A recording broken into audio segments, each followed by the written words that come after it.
We then have Surya Prakash Mahapatra.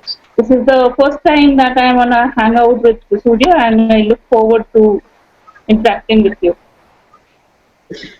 Thank you very much for inviting me to this panel. I'm really looking forward to the discussion.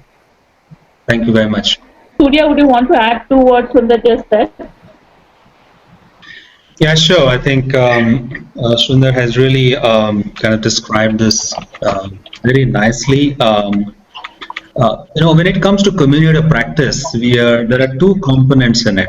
There is a community and there is a practice. So sometimes what happens, we focus a lot on the practice and we ignore the community. So we'll have to keep in mind that it's a group of people who share a common interest, a common area of concern, and they come together as a community to have meaningful dialogue, discussion, deliberation, practices, and so on. So I think it's important that we'll have to keep in mind that there's a human element in this, which is a community aspect.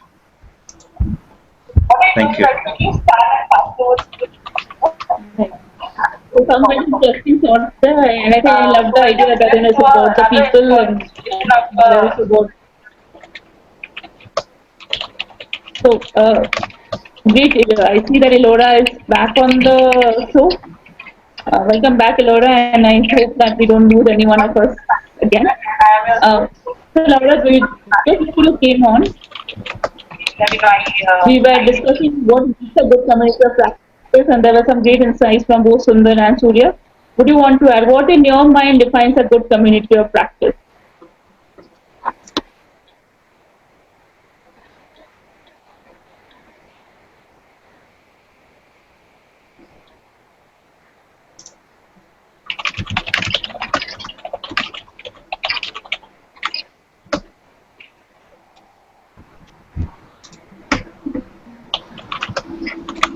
I think we're obviously facing some technology issues here. There's a lot of latency in the voice.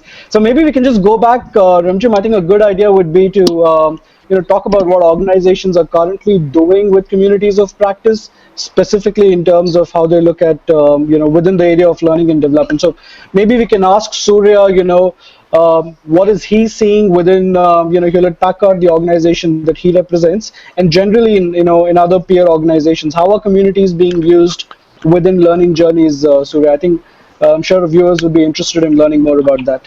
Surya? Thank you, Sundar. I think that's a great question to begin with. So communities have been there for since times immemorial. I think ever since the human civilization began, communities have existed in different form, or different shape, or on different form. And communities and organizations have been there for a long, long time, and especially we have seen quality circles in manufacturing organizations and so on.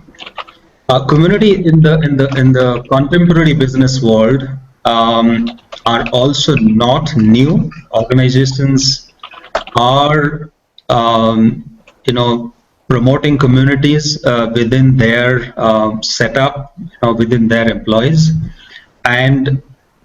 but I think somehow most organizations are yet to figure out how to effectively unleash the power of communities. And I think there is some distance that organizations need to cover even today. But I think we will probably talk more about it as the discussion progresses.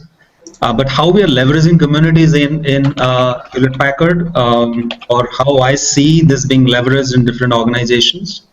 To start with, our organization, my organization, HP, we very actively used community for learning, for employee engagement, for communication, and so on. So we have something called the subject matter expert communities, the SME communities, who come together and in an organization depending on various practices. So we have communities who work in the quality practice. Communities, we have the learning and development community as the community of L&D professionals. We have the community of managers, where the frontline managers come together, they share best practices, they discuss the challenges and problems, and what we have been effectively doing is we have been able to blend different approaches to make our community effective. So since we are a global organization, we are spread across the globe, and people belong to different countries, different cultures, and then we have people from different generations. We have the baby boomers, we have the Gen X, Gen Y, and then we have people who have different kind of interests and so on. So I think we have seen that it's really a challenge to bring this dispersed community together and then bring some shared interest. So what we have done, we have actually used different approaches. So our community blends technology very effectively. So we bring our people together as a forum in different locations where they come face to face. We have a virtual platform where they interact with each other, the platform which is very similar to Facebook or any other social networking platform. So we are leveraging enterprise social media. We use our own Wikipedia, and we are trying to integrate mobility to that. So a lot of communications go out to people from the community on their mobile phones. So we are trying to blend different approaches, methods, and tools to make our communities effective. And then we have different kinds of communities, as I said. So depending on the practice or the interest, we bring people together. And most of these communities are self-initiated. They have not been forced on people. People have initiated the communities on their own, and they're very effectively running it themselves. Hey, thank you very much, Surya. I think those are interesting points. So in my personal experience, I think there are two things that you got to watch out for when you're building communities, and this is like a shout out for all the viewers out there. Number one, I think magic happens in communities after they reach a certain inflection point. So you've got to make sure that you've got to provide the time for the community to build a little bit of what is called critical mass. And when I say critical mass, I don't mean just in terms of the number of people in that community, but also in terms of the quality and the quantity of conversations that are happening. And I think once you reach that critical mass, that's the inflection point. That's when the momentum will take the community forward. But I think a lot of organizations expect a whole bunch of things to happen in the first 4 weeks, 6 weeks, 8 weeks, and they don't allow for that critical mass to get built up, before really expecting outcomes. So that is number one. Number two, I think most young people, when they come and interact with each other in an organizational community, they're expecting a consumer class experience. What I mean by that is, think of it this way. If you join a Facebook group and you put a post out there and nobody responds to that post for 2 or 3 days, what is the level of engagement you're going to have in that community? That's a no-brainer, and that's exactly what happens in a typical organizational community, whether it sits in an enterprise social media or outside of it. So you've got to be able to give a very consumer class sort of an experience. So it's not enough if your enterprise network has all the Facebook and Twitter-like features. You also need to have the Facebook and Twitter-like response mechanisms and also responsiveness. And I think those are really critical when it comes to building meaningful organizational communities. Surya, are there particular examples that you have of how HP has used communities to solve a learning problem or a business problem? Is there something that you can share specific to a particular business context? Okay. Yeah, I think I'll respond to that question, but I would like to mention that you made a very interesting point. Because I found it very interesting, so I want to kind of spend a couple of minutes on this. You mentioned that we need to give time to communities to really flourish. And that's a very, very pertinent point, because it's important that we understand the nature of community. Like a human being, a community also has life. You know, it has its birth, it has its infancy, its childhood, its youth, and so on. So if we expect the community to behave like a youngster when it is in its infancy, I think that's a huge expectation. So when the community is in its infancy, it requires a lot of nourishment, a lot of support. And not only we should give it time, we should also make sure that there is leadership sponsorship, that we have enough knowledge, enough community champions who are putting their best efforts to nourish the community. I think that's the important. And if that nourishment does not happen in the initial phases, then the community will die down. Coming back to your question, Sundar, sorry, Sundar, you are saying something?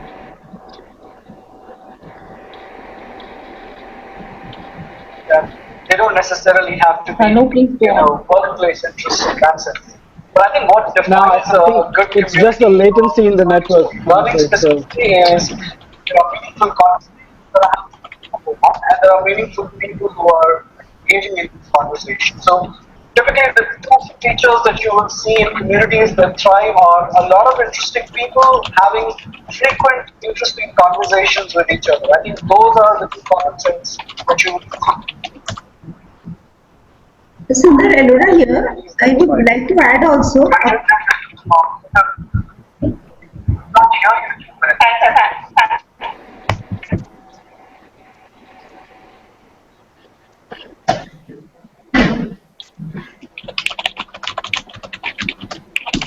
Sundar, maybe I'll make an attempt to answer your question about how HP, I mean, is there an example where where HP has used community of practice to solve business problems? Yes, we have a few examples. So in some of our, in one particular service line, we used our community in one of the service lines. We use our enterprise social media platform to generate business ideas, to generate ideas for revenue growth, for process improvement, for operational excellence. And you would not believe the power of community. When you reach out to people and then try and get their ideas using a tool like enterprise social media, it can be immensely powerful.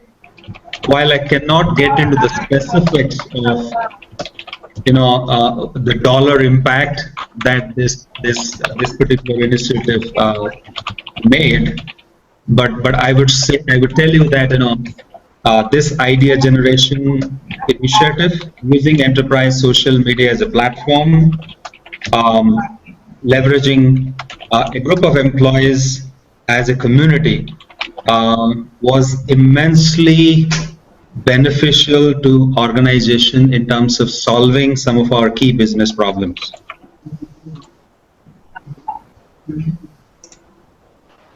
thank you. It's interesting you say that. I think enterprise social networks are really becoming important, right? I mean, there was a Deloitte report last year which said that 90% of Fortune 500 companies would have some sort of an enterprise social network by end of 2013. I'm assuming that has already happened, given that we're almost in mid of 2014. Particularly around the enterprise network, I think we are doing a whole bunch of experiments on how communities can fit into a learning journey. So, for our viewers out there, and I've actually been tweeting a whole lot of use cases. So you can use the hashtag IndiaHRLive, and you can get access to all the use cases, which kind of talk about the mechanics of how you can use a community within a learning journey or even a learning event. Surya, if I can talk to you more about, if I can get an industry context, given the business in which you are in, is it easier for certain sort of businesses or industry sectors to have more meaningful and thriving communities vis-a-vis others? One would associate communities with a sector that you come from, right? Or is it sector agnostic. What are your views on that? Does it also apply in the old brick and mortar sort of traditional Indian companies? Yeah, though I represent the IT community or the shared services, the IT organization or the shared services industry, ITES industry here, I personally believe that it is industry agnostic. As I mentioned earlier, the manufacturing industries, we started communities long back. So quality circles were great examples of communities. How great ideas evolved in Japan and in other countries in the manufacturing industry. And it's not about the IT industry or any particular industry. I think human beings have this very common nature to socialize, to come together, to interact, and collaborative learning has been has been common in the past, though it has not been very structured. It has not been formally driven by organizations. But I think it's human nature that they really want to come together. Whether they, as Rimjim was mentioning earlier, people come together and form communities. So that's a human nature. So it really doesn't matter which industry they belong to. It can be effective, and I believe it has been effective in organizations across industries. Hey, thanks, Surya. I think that's an interesting viewpoint. So we're almost 30 minutes into the show. So let's talk about, in terms of summing this up, let's talk about some do's and don'ts. So for organizations and folks who are watching, what are your top 2 or 3 do's when it comes to building and nurturing communities, and what are the red flags? What are things that you should not do which are community killers? So why don't you share your views and I'll then share mine.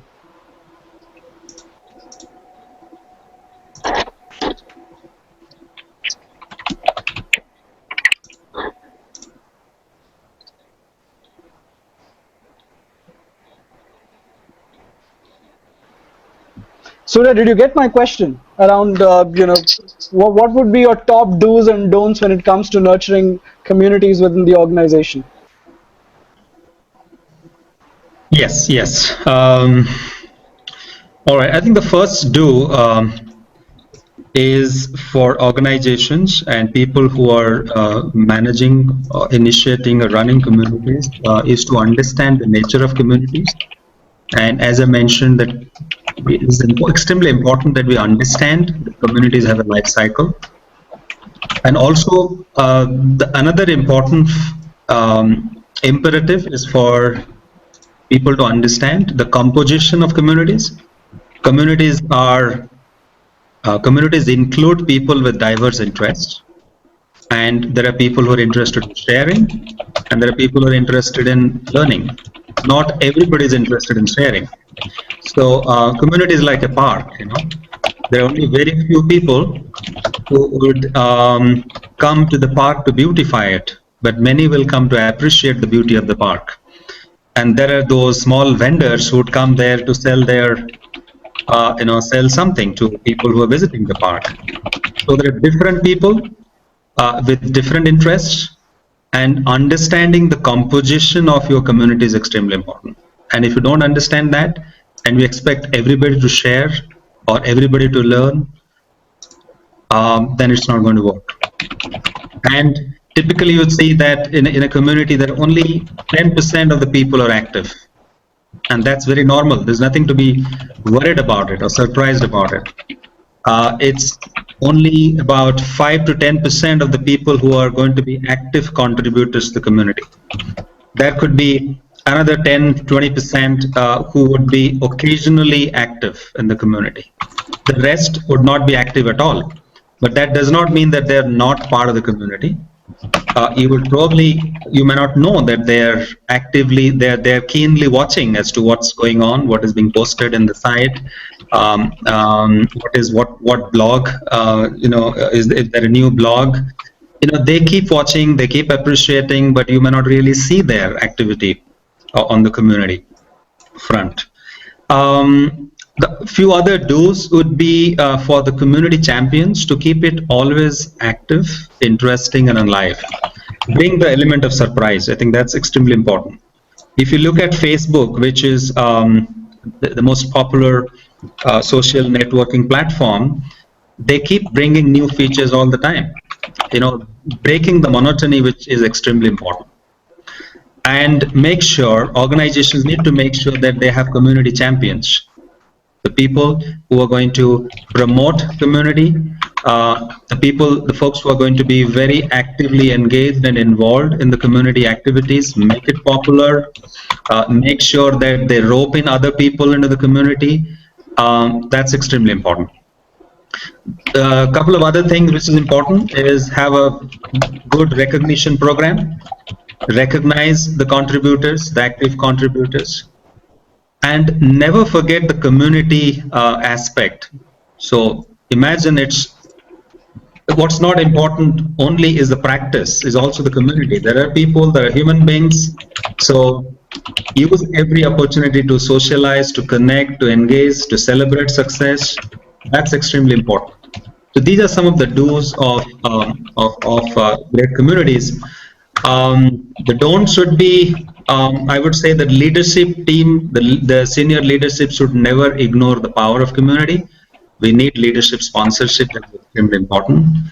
Do not ignore the cultural issues, the cultural diversities. Make sure that you cater to the needs of various kinds of people, and there is a diverse audience possibly in a community. Don't ignore that aspect. And most important, never give up. Because you will see that your community is not thriving. You will see it's taking time. You will gradually see there is traffic coming in, but there is no quality conversation happening. But never give up. You will see gradually quality conversations have started happening, but it is cyclic. There is active participation. There's a sudden dip after some time, but never give up. That's the most important thing. Persistence is the most important thing. And so these are some of the things that these are my top of the mind do's and don'ts, Sundar. Hey, thank you very much, Surya. I totally second that. I think you've got to stay invested in communities, personal or professional, because I think what a lot of people don't understand is leverage happens over a period of time. So you've got to stay invested, you've got to stay the course to be able to kind of leverage, from the community. I also like your point about identifying people who play specific roles in the community, and I think that's a point that a lot of organizations overlook. To give you an example, when we did an enterprise-wide adoption of our social network, we use a platform called Chatter, which is from Salesforce. We clearly identified who are our content creators, who are going to be our community champions. And once you identify who these content creators are, who would be about, anything between 1 to 5% of the overall community strength, you've got to treat them differentially. You've got to have a separate engagement strategy for those who create and curate content, and you're going to have a separate engagement strategy for a whole lot of passive folks who are watching but are actually watching closely and are actively participating in some discussion once in a while. So you've got to clearly lay out, there has to be a project plan sort of an approach when you're nurturing communities. A lot of people that I speak to have this approach: hey, creating a community is equal to creating a group on your enterprise social network, and things are going to happen on their own. It's not going to happen on their own. It will take a certain amount of concentrated effort. It's going to take leadership sponsorship, just like what Surya mentioned, and it's also going to take a lot of designated community managers. So Surya, I'd like to get your views. Do you have designated community managers in Hewlett Packard? Do you have a program where people can learn community management skills? Because that's a skill set in itself. What are your views on that? Oh yeah, absolutely important. It's absolutely important to have designated community managers. We call them community champions, and they're the people who drive the activities. And we have designated roles in the community, as you mentioned. There's an editor who probably publishes the community newsletter. There is a moderator who moderates, the face-to-face discussions which happen in different sites, different locations. So there are designated roles for different people. and that ensures participation, involvement, ownership, accountability. And we also try and bring predictability into the community activities. So people expect certain activities periodically. So there is a fortnightly newsletter that goes out. There is probably a poll, a survey that happens in a particular day in the month. So there are activities which people look forward to. I think creating that predictability is extremely important. So at the same time, it's also important to bring in the surprise element. Otherwise, it becomes monotonous. So probably watch out for people's interest. If some programs are not popular or people are not participating, maybe sunset some of those programs and bring in new programs. I think so. The surprise element is also equally important at the same time. So that's a good point. At the same time, bring in the surprise element. Yeah, I mean, I think everybody likes a surprise, and if you can surprise people in the community, it only adds to the overall engagement levels. I want to also draw your attention towards ownership, Surya, and this is something that a lot of organizations struggle with, right? Who owns the community management agenda? Who is the champion of enterprise communities? I see a lot of organizations launch communities, and then it becomes an orphan because there is no clear accountability of what function is going to own it. Is it IT because it's platform oriented? Is it learning? Is it HR? What is your approach at HP? Is that a functional ownership for enterprise level communities? How does it work? Yeah, I think we tried doing that, and then we realized that that's not going to work. So we really do not have a functional ownership of communities of practice in our organization. Yes, there is a group which provides a tool which kind of facilitates some of those initiatives and engagements, but we don't have one group which owns the community of practice as a practice in the organization. We believe that so when we started, I think we started with that mindset that we need to have one group. Could be HR, or could be learning and development organization which should own this. But we realize that communities have to be self-driven, and only self-initiated, self-driven, self-managed communities are successful, because you cannot really spoon-feed people to run communities effectively. So we have seen that quite a few communities started, but they died down after some time because there was lack of interest. Maybe the people did not find a common interest, or there were not enough champions to take it forward. And they died a natural death, which is very natural, because I mentioned some time back that communities have a life. They have the birth, they have the infancy, childhood, and so on. And like a human being, so community also has to come to a natural end at some point in time. When the community serves its purpose and it has no relevant purpose to carry it forward, we should close down the community. So some communities kind of died down, died a premature death. Some communities continued and then went on till the logical end, and some communities are still thriving. So while we need a champion within the community, I personally do not believe that should be, this COP should be owned by a function or a group of or a particular group or department within an organization. That is my personal view, and my experience also says that, Sundar. Hey, thank you very much, Surya. And I want to just apologize to the viewers. Some of our colleagues and our host has had some technical issues, so you may not have had the seamless India HR Live experience that everybody has now gotten used to. But I hope you can find value in the bits and pieces of the conversation that Surya and I've had. Unfortunately, I've not been able to track the Twitter stream. As a practice, we normally make it interactive. There's a lot of meaning in dialogue, so we do ask our guests a lot of questions. We haven't been able to do that. But I guess part of being in a community is to have each other's back, so we kind of tried doing that. Hope you've had fun. Nisha is going to be storifying this, this conversation. I know a lot of you have been tweeting interesting reference links and videos around best practices. I've been tweeting quite a few use cases. So, again, those are all link forwards that you can refer to. So great. Thank you. On behalf of India HR Live, I'd like to thank you all for making the time for this interaction. Thank you, Surya. I enjoyed talking to you. I look forward to talking to you later as well. Thank you very much, Sundar. I really enjoyed talking to you as well. Thank you so much. All right. And Thank our you very viewers. much for logging in. Everyone, have a good evening. Bye-bye. Thanks. Bye-bye.